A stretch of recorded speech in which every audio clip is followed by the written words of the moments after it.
Hi everyone, it's Sarah or LavilyDay here with a face-up video for you all. Today's model is an April story, Adrian. I had a great time doing his face-up, and if you want to see exactly how I did it, then stick around. Now this layer is all about adding some depth. It's very much a blank slate at this point. All I've done thus far is add 3 layers of my base sealant to protect the resin, but other than that, it is naked. So I'm adding some shading in there. It's pretty much contouring really.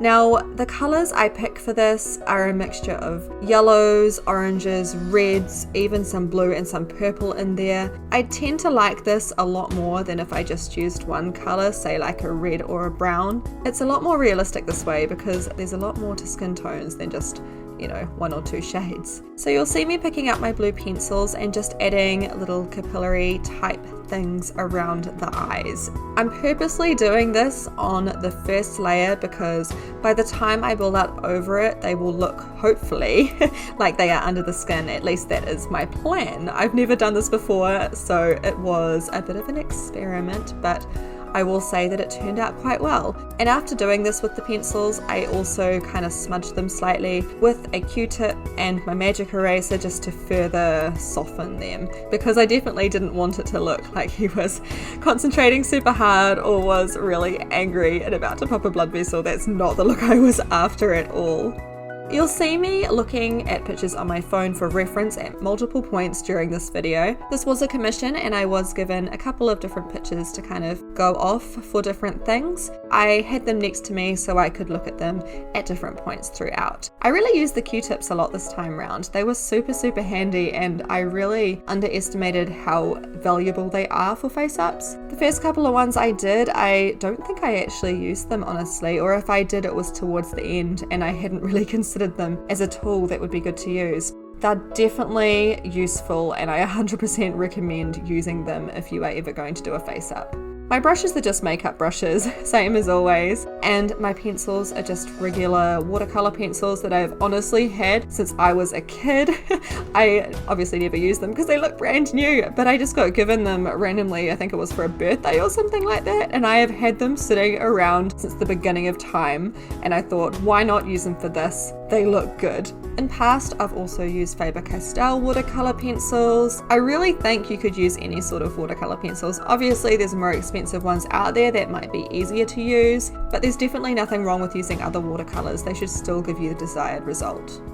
Now this face-up was a face-up of many firsts, another one being my first male face-up. Not that I've done many face-ups in my time, but the few I have done have all been on girl dolls, so we're talking really colourful eyeshadow, big eyelashes, colourful lips for lipstick, blush, all that sort of stuff. So I really tried hard to make sure this looked as natural as possible. I certainly didn't want it to look like this guy had mega eyeshadow or eyeliner on.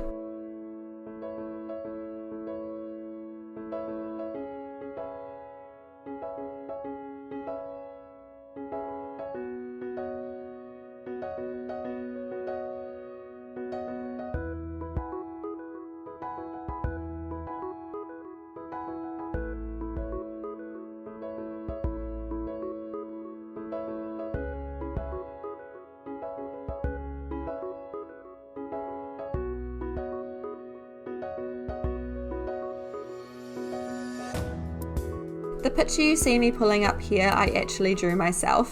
The commissioner, who actually, by the way, is Jade, and if you've been around here for a little while, you'll possibly recognize that name since she's the person who bought Claire from me and I did the face up on that doll for her. But anyway, she sent me a few different pictures and we discussed the sort of concept she wanted for this character, whose name is Liam, and just to make sure we were on the same page and that I knew exactly what she wanted, I drew this mock-up of sorts just to confirm that I had it right in my head. And thankfully Jade approved. She gave me the green light, so I was good to go.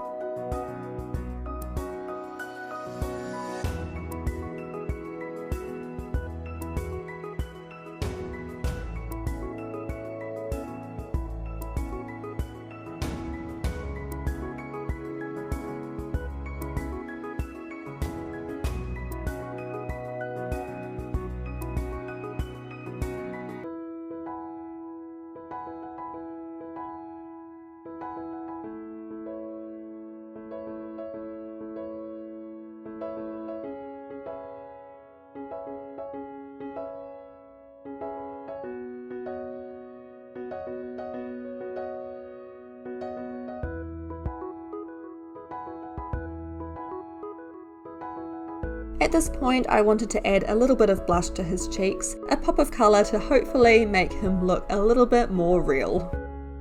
Applying colour this way does produce quite a bit of fallout, so you'll often see me grabbing my bigger brush just to brush that stuff off. And also for this reason, the process of building up colour is quite gradual.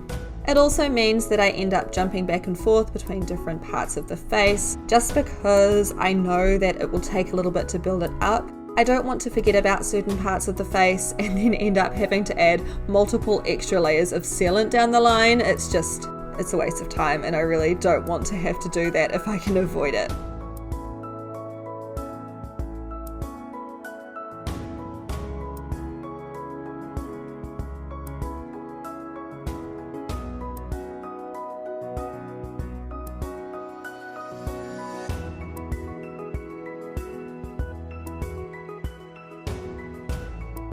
At this point, I start adding some of his stubble or beard or whatever you want to call it on. Now, this was also a first for me. I have never so much as attempted to add facial hair to a doll. So there were definitely a lot of reference pictures used, a lot of going back and forth, a lot of slow, cautious building up of the hair because I wanted to make sure that I got it right and that it looked good.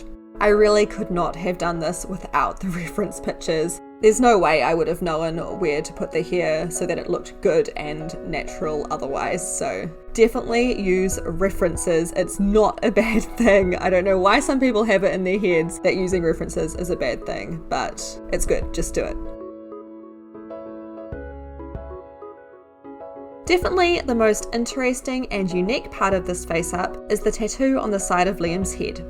I had the sketch I'd drawn earlier to go off of, but I also took a few creative liberties here and there, just because it was quite different drawing on the 3D head compared to the 2D picture. I found I had a lot more space to work with, so I did add in a few swirls and different parts here and there, as well as some additional white spaces to avoid that side of his head just becoming completely black. Not that that's a bad thing, but I definitely wanted the intricacies of the details and the swirls to come through.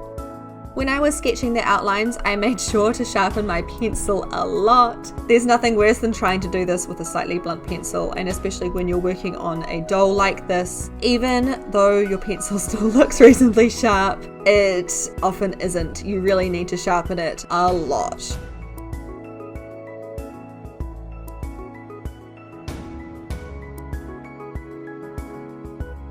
Now here I'm actually messaging Jade just to ask what she had in mind for his eyebrows. I realised we hadn't really talked about that part, so I figured I should check before diving in. We decided to go for a tidy yet natural looking eyebrow in a neutral position, so nothing too crazy or emotive. And that's actually where I left it for that day. The footage you're seeing now is from the following day, in case you're wondering why I'm wearing a different t-shirt. I'm lucky that I was able to leave everything set up, so it was just a case of sitting back down and getting back into it when I was ready. It was at this point too I realised I hadn't extended his tattoo behind his ear, so I quickly did that.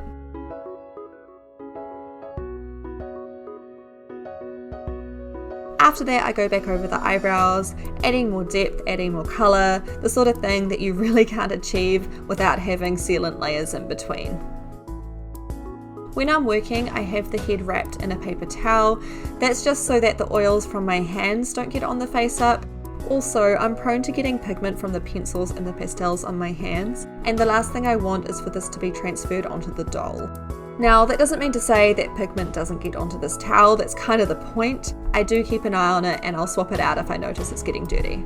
Next up is colouring in this tattoo. I made sure to be super careful colouring in the fine details with the curls and the bits on the ends of it closest to the eye and the cheek area.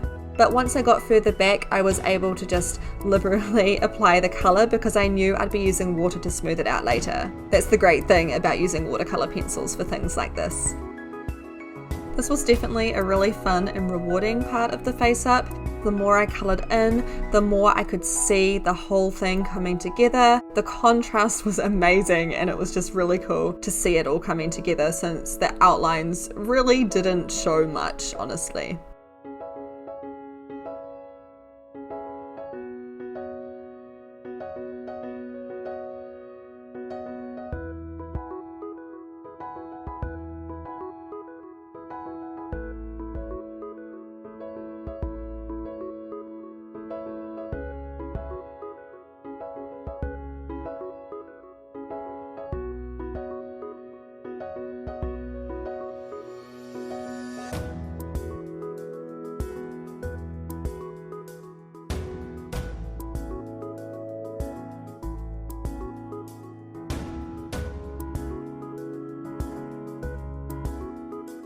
Liam's tattoo or mark, or whatever you want to call it, does envelop his ear, so I made sure to colour that in too.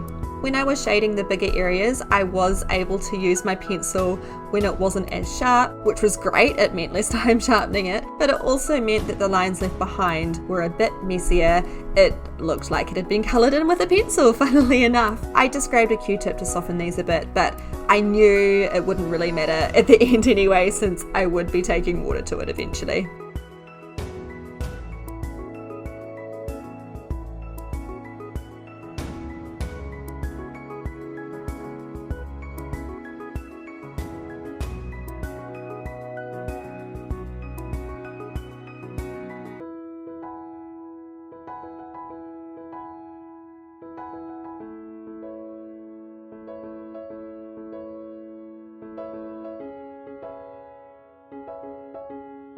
And with the colouring all done, it was time to start diving in with the water.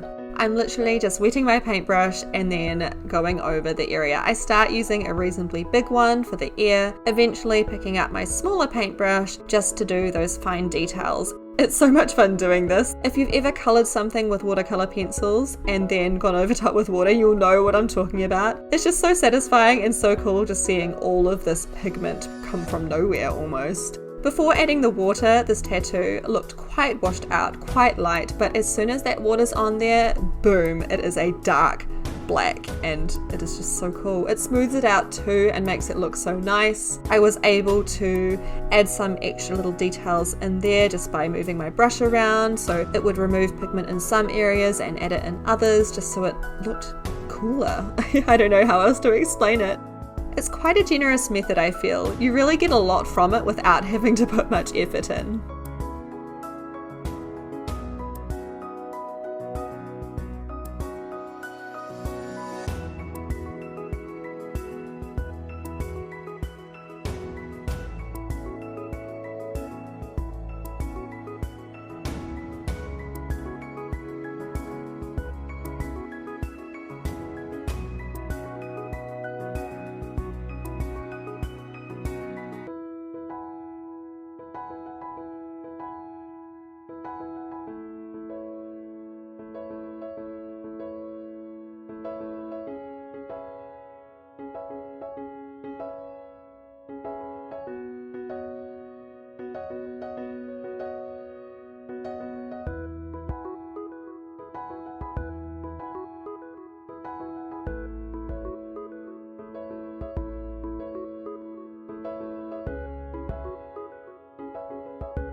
Apologies for some of the angles here. It was really hard for me to see behind his ear, and I wanted to make sure that I got all of the bits covered.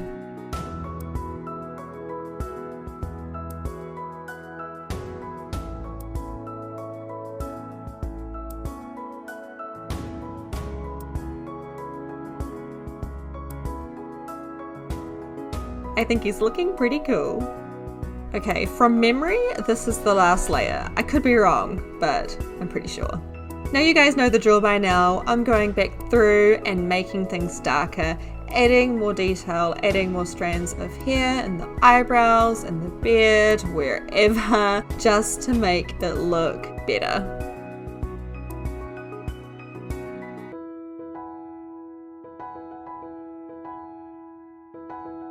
Once again, this is where my reference picture comes in super handy. I think I realized at this point as well that I should probably extend the beard under his chin a little bit more, and it also showed me what parts of his beard should be darker than others.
Here I'm just using a grey pencil to add some shadow to the beard.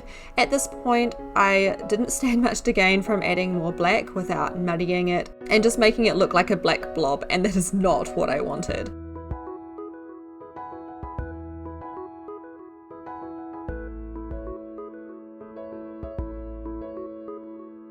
At this point, I realised his lips had been somewhat neglected. I mean, I wanted them to be natural, but they still needed a bit more care, so I added a little bit more detail to those, mostly browns and deep, fleshy red type colours.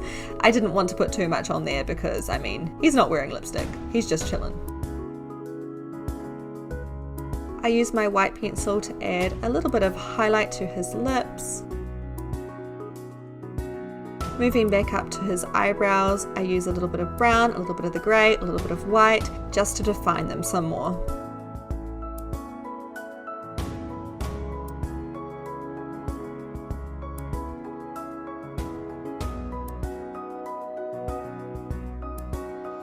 The white was also handy for adding some extra details around his eye as well as defining his tattoo.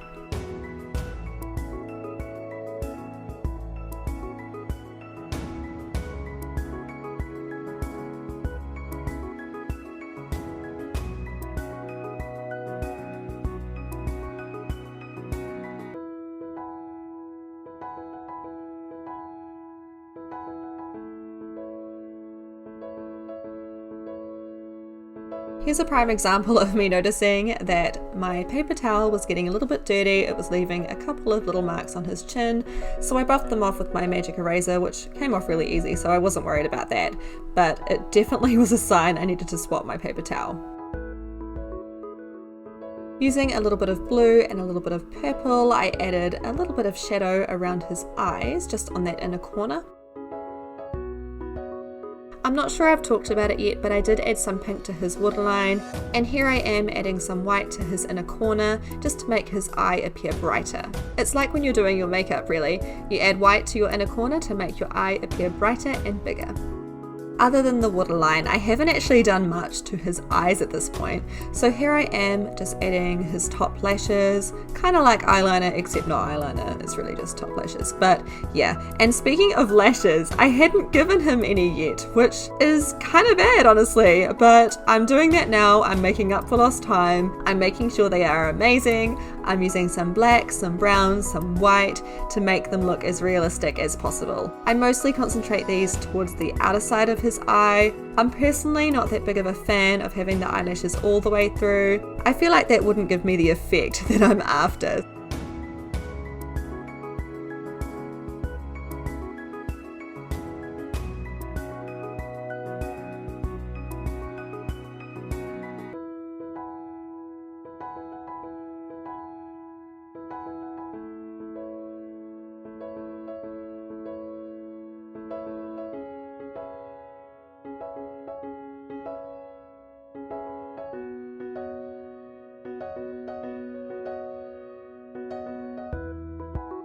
Here I'm adding a little bit of that blue blush to his ear, just in an attempt to add a little bit more depth to it. It's black, so I mean, there's not much I can really do here, but I thought it would look cool.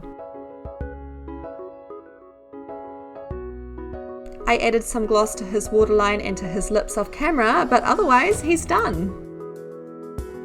I really hope you guys like how he turned out. I certainly did. I am super proud of this face up. It was a face up of many firsts.